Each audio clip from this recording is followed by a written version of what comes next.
नमस्कार दोस्तों, मैं धर्मेंद्र वारिक आप सभी के सामने फिर से हाजिर हो चुका हूँ एक छोटी सी हिंदी कविता लेके, जिसका उन्वान है गरीब किसे कहते हैं।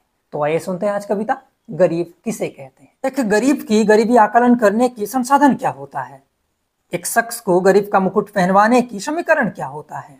क्या हम उसके रहन पहन शहन की भाव से गरीब कह देते हैं, या उसके जीने की शरीकों की उन्वान से गरीब कह देते हैं? अगर ये सच है तो क्या मैं संभ्रांतों को गरीब की लिबास पहना दूं तो वो गरीब कहलाएंगे? ऐशो आराम की जिंदगी है मगर पर कुछ सूखे रोटी संग दाना दूं तो वो गरीब कहलाएंगे? तो बेशक तुम्हारा जवाब ना ही आएगा। तो क्या है एक गरीब की निशानी?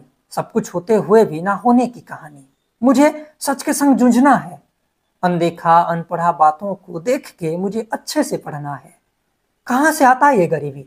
जन्मों से या बढ़ते समय के साथ रूप का नामकरण किया जाता है, या हम तुम और हमारे इर्द गिर्द से ही गरीबी का आकलन किया जाता है? अरे क्या हुआ? मेरे ये सवालों की ढेर से कुछ तो जवाब दो। हाँ उत्तर न सही पर हाँ हूं वाली कुछ तो आवाज दो। चलो ठीक है, सुनो अब मैं एक सच्ची कहानी सुनाता हूँ। एक शाम की सर्द रातों की झंझनाहट से एक बूढ़ी माँ की मौत हो जाती है, और फिर टटोलते टटोलते उसके बगल में सिर्फ एक छोटी सी पतली चादर मिलती है। तो क्या फायदा हजार लिबासों की दिखाव की, अगर हम उन हजारों से अच्छा व्यवहार न कर पाए सिर्फ एक की। तो अब बता, गरीब कौन है, हम या वो बूढ़ी माँ? ठेले की बगल में दिख जाता है झूठे बर्तन में आधा अधूरा खाना। कोई चख के छोड़ जाता है तो कोई कर देता है स्वाद का बहाना। तब उस ठेले की दूसरे छोर पे बुखानंगा दिख जाता है एक बच्चा।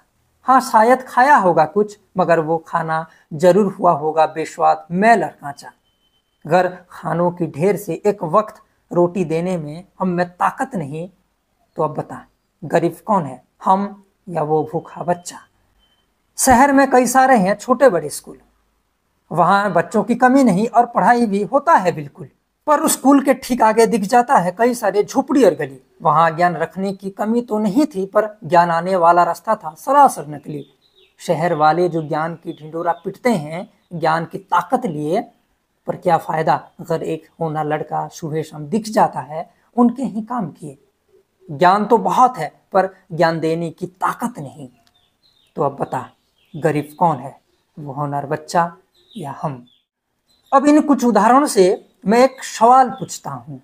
इन छोटी सी सवाल पे मेरे अंदर की सारी मलाल रखता हूँ। बता, क्यों सब कुछ होते हुए भी हम ना के बराबर हैं? उनमें कुछ ना होते हुए भी सब होने के भर हैं।